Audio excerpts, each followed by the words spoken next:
प्यारे विद्यार्थियों नमस्कार। स्माइल एजुकेशन चैनल पर आप सभी का स्वागत है। बच्चों, आज की इस वीडियो में हम कक्षा 5 की जो हमारे परिवेश भाग 3 पर्यावरण की जो नई किताब आई है उसका अध्याय 8 है, पार्ट 8 है, पेड़ नहीं कटने देंगे। इस पार्ट को हम सबसे पहले पढ़ेंगे, अच्छी तरह से समझेंगे।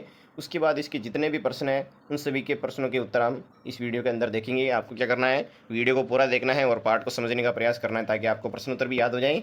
तो शुरू करते हैं पाठ। उससे पहले बता दें कि ये पाठ है जो पर्यावरण के संरक्षण के लिए है, जिसमें बताया गया है 200 पेड़ कटे जंगल में उजड़े पूरे 100 परिवार। यानी कि 200 पेड़ कटने से जंगल में जो जीव जंतुओं के परिवार हैं वो 100 परिवार है जो उजड़ गए हैं। लेकर खबर भयानक आया जंगल में ताज़ा अखबार। यानी ये खबर आई है जंगल में अखबार में।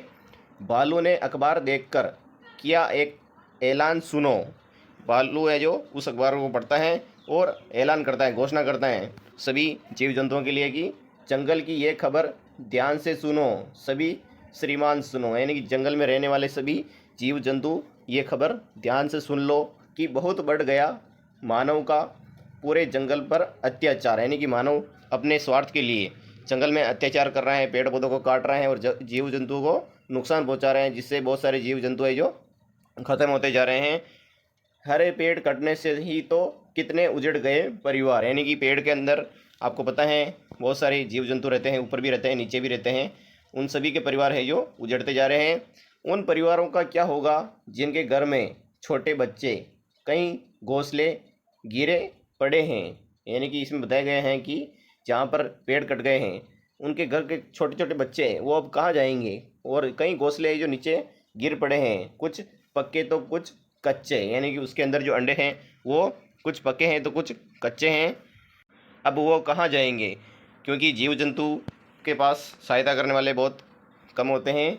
ऐसे ही चलता है तो हम जंगल छोड़ कहाँ जाएंगे। यानी कि मानव है जो अब जंगल को भी साफ करता जा रहा है, तो अब जीव जंतु जितने भी रहने वाले हैं वहाँ जंगल में वो कहाँ जाएंगे जानवर। तो धीरे धीरे बढ़ते बढ़ते शहर यहाँ तक आ जाएंगे। यानी कि शहर है जो जनसंख्या बढ़ने के कारण जंगल की ओर बढ़ते जा रहे हैं और पेड़ पौधों को काटते जा रहे हैं।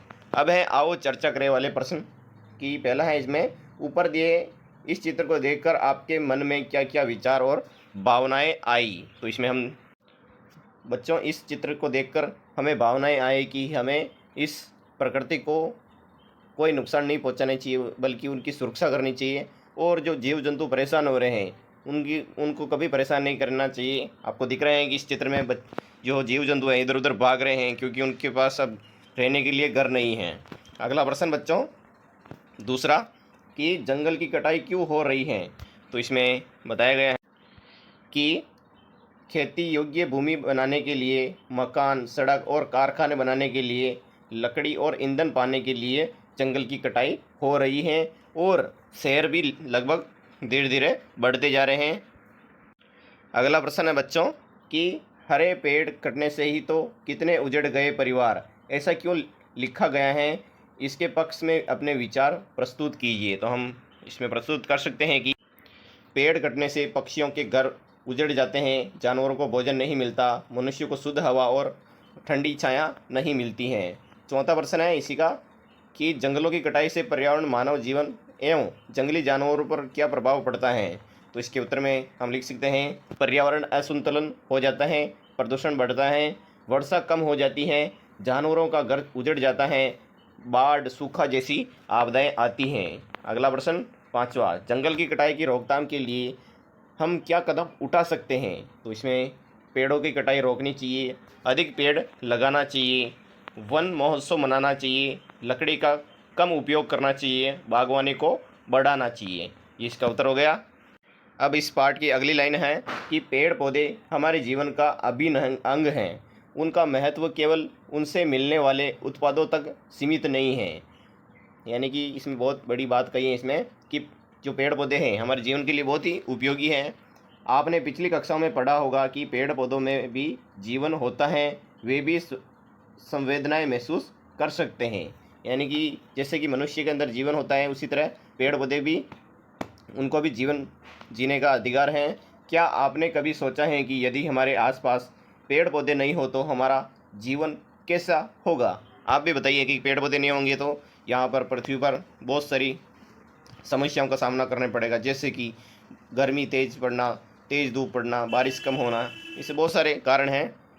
हम अक्सर पेड़ों को केवल संसाधन के रूप में देखते हैं कि पेड़ हमारे ये काम आता है, लकड़ी देता है, ये देता है, फल देता है, लेकिन बहुत सारी चीज़ों में भी काम आता है, लेकिन हम उनके साथ सह अस्तित्व में जीना सीख रहे हैं।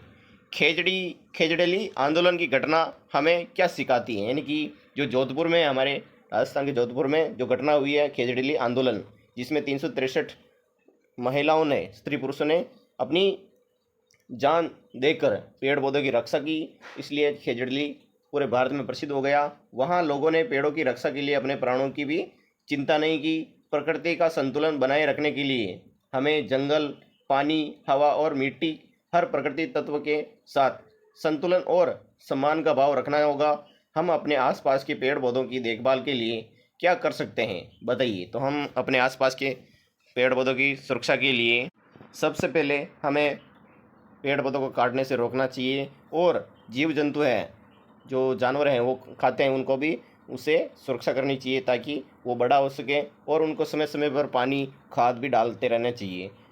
अब अगला है इसी पार्ट का अगला पेज। आइए पेड़ पौधों की हमारे जीवन में भूमिका को और गहराई से समझते हैं। गतिविधि 1 है प्रोजेक्ट कार्य, क्षेत्रीय वृक्षों का अध्ययन, जिसमें यह पता लगाइए कि आपके क्षेत्र में कौन कौन से पेड़ पौधे सर्वाधिक मात्रा में हैं, क्यों, बताइए। तो इसमें हम बता सकते हैं कि जो हमारा क्षेत्र है वहाँ पर भूमि एक तो उपजाऊ है, और लोग जागरूक भी हैं कि हमें पेड़ पौधे नहीं काटने चाहिए, क्योंकि पेड़ पौधों से ही हमें ऑक्सीजन मिलता है, बहुत सारी चीज़ें मिलती हैं। और अब है चरण 1 सूचना संग्रह, जिसमें कार्य 1 है आप अपने घर के लगभग 500 मीटर की दूरी में अलग अलग पेड़ पौधों को देखिए और अपनी नोटबुक में इन पेड़ों की सूची बनाना है। आप यह भी बताइए कि प्रत्येक पेड़ की संख्या कितनी है। तो इसमें क्या लिखना है मैं बताता हूँ आपको। जैसे कि ये सारणी दे रखी है, जिसमें पेड़ का नाम है इधर, जैसे कि नीम है, संख्या है 10, यानी कि 10 पेड़ हैं। उपयोग क्या है, औषधीय उपयोग, और इसे उगाने के लिए अनुकूल परिस्थिति, सूखा क्षेत्र में यह उग सकता है। और दूसरा पेड़ है आम का पेड़, जिसमें संख्या है 5, और ये पक्की और छाया देता है, फल और छाया देता है, और गर्म और आर्द्र क्षेत्र में यह अनुकूल है। अगला है पीपल, जिसमें यह संख्या है 3, ये छाया, पूजा, वायु शुद्धिकरण के लिए उपयोगी हैं, हर प्रकार की भूमि के लिए ये उपयोगी हैं। बबूल का पेड़, जिसमें 7 पेड़ हैं, ये ईंधन और लकड़ी देता है, शुष्क क्षेत्र में यह उगता है। अब कार्य 2 है पेड़ पौधों से मिलने वाले उत्पादों के आधार पर यह सारणी पूरी करिए, जिसमें सारणी बता रखी है कि इस तरफ पेड़ का नाम लिख रखा है आम, नीम, और फल और सब्जियां, जैसे कि इसमें क्या है, फल और सब्जियां हैं, मिलती हैं। चारा, ईंधन, लकड़ी व तेल इससे मिलता है, रेट का निशान लगा रखा है। भवन निर्माण की वस्तुएं भी आम से मिलती हैं। फर्नीचर, फूल, कुछ अन्य उनका नाम लिखें। तो इसमें क्या क्या लिखना है मैं बताता हूँ। तो इसमें एक तो आपको अमरूद लिखना है, इसमें फल और सब्जियां मिलती हैं और चारा मिलता है। और अगला है लिखना है बबूल, ये बबूल से चारा मिलता है। और ये क्या है अगला, बकाण, बकाण भी लिख देना है। अब इस पार्ट का अगला पेज निकाल लेना है, जिसमें समूह कार्य दे रखा है। शिक्षक के लिए बच्चों को समूह में विभाजित कीजिए, यानी कि ग्रुप में बांटना है। प्रत्येक समूह में 5-6 बच्चे, हर ग्रुप में 5-6 बच्चे रहेंगे, जिसमें प्रत्येक से उसके सदस्य द्वारा एकत्र जानकारी का सारांश देने के लिए कहना है, यानी कि जो जानकारी है उन सभी का सारांश बताना है, कि बच्चे जानकारी का आदान प्रदान कर सकते हैं और एक दूसरे से अज्ञात पेड़ों के नाम पूछ सकते हैं, यानी कि जो जिससे के बारे में हम पेड़ पौधे के बारे में जानते नहीं है उसके बारे में पूछना है। इसके बाद प्रत्येक समूह की जानकारी को मिलाकर सारी जानकारी का सारांश तैयार करने में मदद कीजिए। अगला है चरण 3, जिसमें प्राप्त जानकारी का विश्लेषण, सामूहिक प्रस्तुति, जिसमें समूह 1 के लिए की प्राप्त जानकारी को एक ग्राफ के रूप में प्रस्तुत कीजिए, जिनमें वे पेड़ जो सबसे बड़ी संख्या में पाए जाते हैं, ऐसे मुख्य 10 पेड़ों का ग्राफ उनकी संख्याओं के आधार पर पूरी कक्षा के रूप में प्रस्तुत करना है। समूह 2 के लिए क्या है कि एक चार्ट में ऊपर दी गई तालिका बनाकर कक्षा में लगाइए। कुछ पेड़ों से एक से अधिक वस्तुएं प्राप्त होती है, उनमें उस तरह के चित्र बनाना है बच्चों। प्रत्येक ग्रुप में अपने विचारों को एक साथ व्यवस्थित रूप में एक चार्ट पर लिखकर प्रस्तुत कर सकते हैं। अब है अभ्यास एक, जिसमें पौधों की देखभाल और संरक्षण। पेड़ पौधों से मिलने वाले उत्पादों के बारे में तो हमने पीछे खूब चर्चा की है। आइए इस बारे में भी पता लगाइए कि इनकी देखभाल और सुरक्षा के बारे में हम कैसे सोचते हैं। सुबह में चर्चा करो और लिखो। जिसका पहला प्रश्न है, आपके गांव में पौधों की देखभाल के लिए कौन कौन से तरीके अपनाए जाते हैं? तो इसमें लिख सकते हैं, पौधों को पानी दिया जाता है, खाद डाली जाती है, जानवरों से बचाने के लिए बाड़ लगाई जाती है, बीमार पौधों पर दवाई छिड़की जाती है, टहनियों की छटाई की जाती है।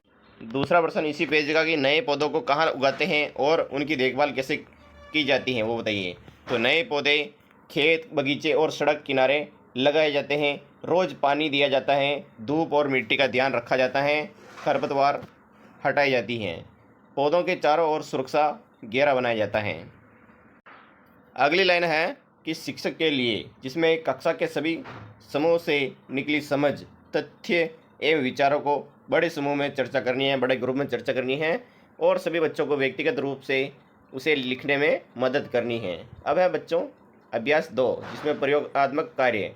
प्रत्येक समूह एक पौधा लगाना है, यानी कि हर ग्रुप को एक पौधा लगाना है।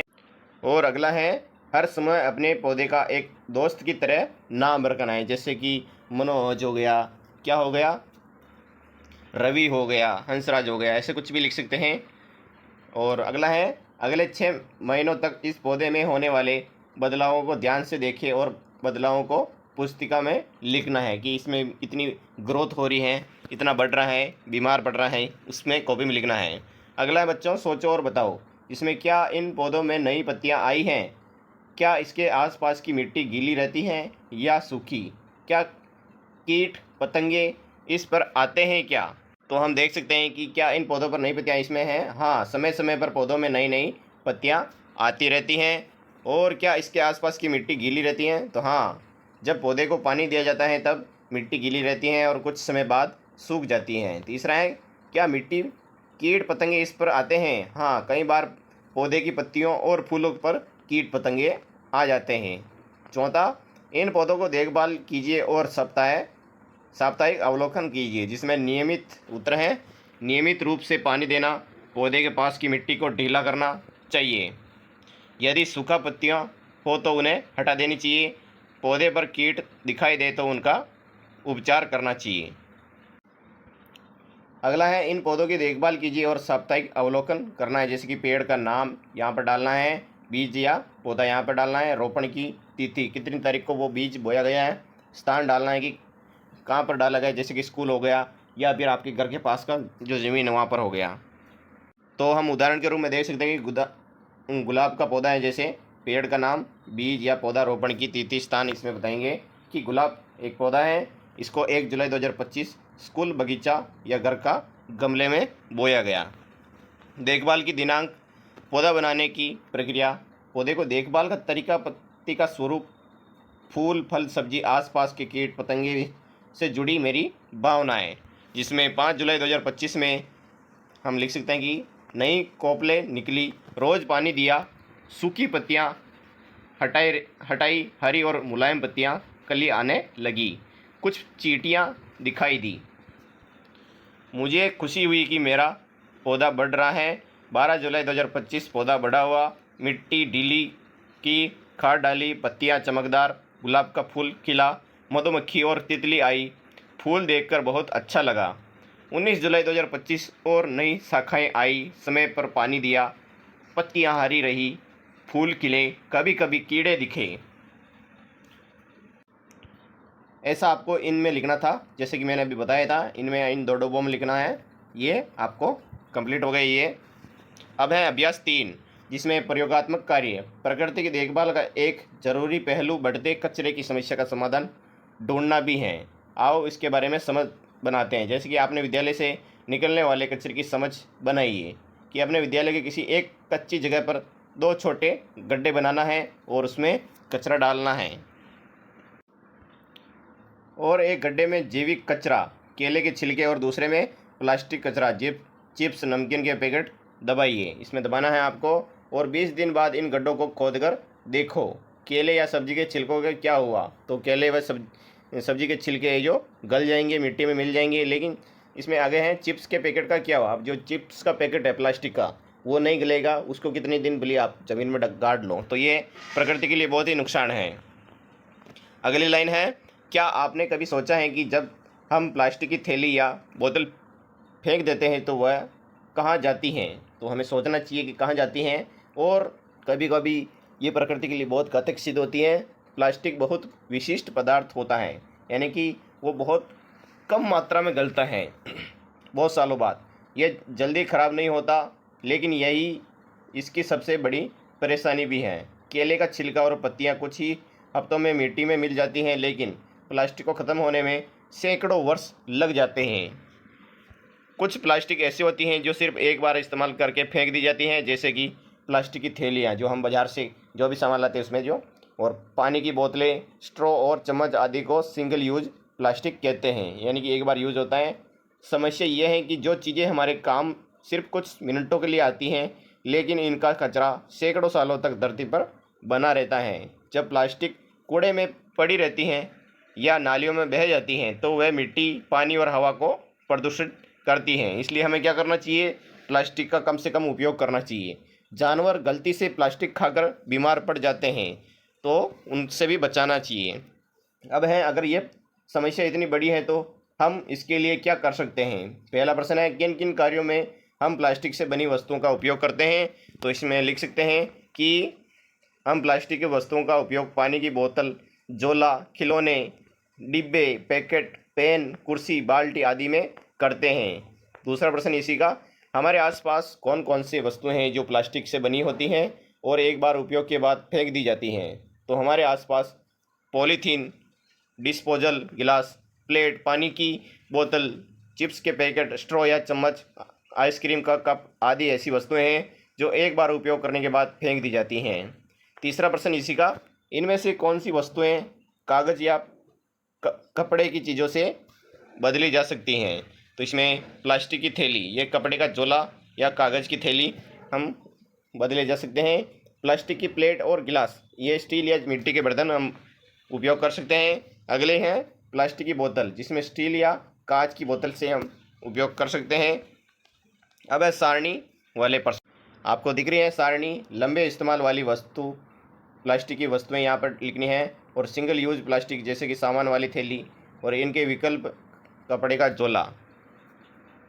तो बच्चों इसमें लिख सकते हैं कि पानी की बोतल है जो लंबे इस्तेमाल वाली, और बाल्टी, खिलौने, कुर्सी ये है जो लंबे इस्तेमाल से कम कर सकते हैं, और सामान वाली थैली जैसे कि ये सिंगल यूज वाली हैं। डिस्पोजल ये भी सिंगल यूज, कप प्लेट ये भी सिंगल यूज, और कपड़े का थैला ये लंबे समय तक हम इस्तेमाल कर सकते हैं, स्टील, मिट्टी के बर्तन आदि।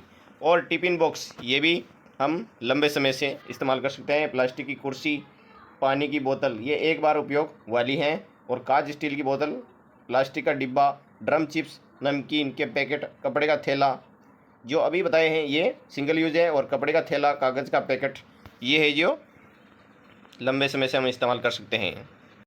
अब बच्चों इस पार्ट के जितने भी प्रश्न हैं उन सभी के प्रश्नों के उत्तर आज इसमें देखने वाले हैं। तो देख सकते हैं अभ्यास कार्य, जिसमें एक बार उपयोग होने वाले प्लास्टिक की समस्या पर विचार कीजिए। पहला प्रश्न है, प्लास्टिक के कारण कौन कौन सी समस्याएं उत्पन्न होती हैं। तो इसमें हम लिखने हैं, पर्यावरण प्रदूषण फैलता है, नदियाँ व नाले रुक जाते हैं, मिट्टी और पानी दूषित हो जाता है, पशु पक्षी गलती से खाकर मर जाते हैं, स्वास्थ्य पर बुरा प्रभाव पड़ता है। ये लिख देना है आपको। और अगला प्रश्न है इसी का, इसका समाधान क्या हो सकता है। तो इसका समाधान हो सकता है बच्चों, प्लास्टिक का प्रयोग कम करना, कपड़े, जूट, धातु और कांच की वस्तु का उपयोग करना, लोगों को जागरूक करना, ये इसका उत्तर है। और पुनर्चक्रण यानी रिसाइकल की व्यवस्था करना। अब है बच्चों प्रयोगात्मक कार्य वाले प्रश्न जो कि आपको दिख रहे हैं। पहला प्रश्न इसका, आपने आसपास देखकर 5 की सूची बनाएं जिनमें एक बार उपयोग होने वाले प्लास्टिक को इस्तेमाल किया जा सकता है। तो इसके उत्तर में हम लिखेंगे, प्लास्टिक की बोतल, प्लास्टिक की थैली, प्लास्टिक के गिलास, प्लास्टिक की स्ट्रॉ, पैकिंग का पन्नी, ये इसका उत्तर है। दूसरा प्रश्न, कौन कौन से कार्य बिना प्लास्टिक के हो सकते हैं। तो इसमें लिखना है, कपड़े, जूट के थैले का प्रयोग, स्टील, कांच की बोतल, मिट्टी, धातु के बर्तन, स्ट्रॉ की जगह सीधे गिलास से पीना। हमारा अगला प्रश्न, प्लास्टिक कचरा कम करने के लिए क्या कदम उठाए जा सकता है? बहुत ही अच्छा प्रश्न। इसमें के उत्तर में लिखना है, प्लास्टिक की थैली का उपयोग न करना, कपड़े का थैला रखना, डिस्पोजल बर्तनों की जगह स्टील मिट्टी वाले बर्तन का उपयोग करना, बच्चों और बड़ों को जागरूक करना, कचरे को अलग अलग डिब्बों में डालना।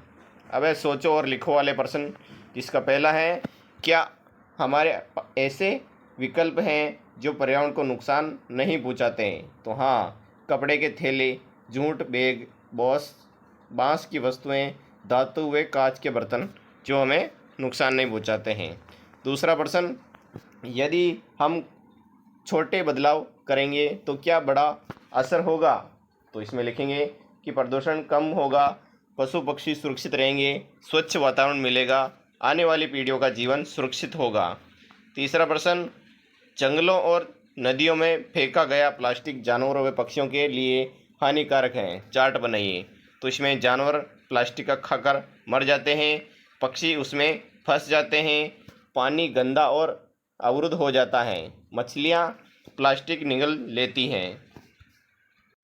अब है बच्चों अभ्यास कार्य 1, जिसमें निम्नांकित सारणी को शिक्षक की सहायता से भरना है, जिसमें जंगलों की कटाई के कारण यहाँ पर लिखना है, क्या लिखना है इसमें बता सकता हूँ, मैं अभी बता रहा हूँ। वन्य जीवों के घर उजड़ने के प्रमाण यहाँ पर लिखना है, पेड़ों पर निर्भर जीव यहाँ पर, और जंगलों की कटाई के प्रभाव यहाँ पर लिखना है, और जंगलों की कटाई के समाधान क्या है वो लिखना है। जैसे कि क्या लिखेंगे इसमें, जंगलों की कटाई के कारण में लिखेंगे खेती और गांव शहर फैलाने के लिए भूमि चाहिए, और लकड़ी और ईंधन प्राप्त करने के लिए पेड़ काटे जाते हैं, उद्योगों का विस्तार और जीव जंतुओं के घर उजड़ने का प्रमाण, जानवरों की संख्या कम होना, बाघ हाथी आदि जंगल से गांव की ओर आना, पक्षियों के घोंसले नष्ट होना, और पेड़ों पर निर्भर जीव कौन कौन से हैं, बंदर, गिलहरी, पक्षी, कीट पतंगे, जंगलों की कटाई के प्रभाव, जिसमें वर्षा कम होना, भूमि कटाव और बाढ़, ऑक्सीजन की कमी और प्रदूषण, तापमान बढ़ना, जंगलों की कटाई के समाधान, वृक्षारोपण करना, जंगल की जगह वैकल्पिक समाधान का उपयोग, जैसे कि जंगलों का संरक्षण और कानून बनाना, लोगों को जागरूक करना। ये इसका उत्तर था। अब हम इस पार्ट के अगले पेज के प्रश्न उत्तर हैं वो देखते हैं।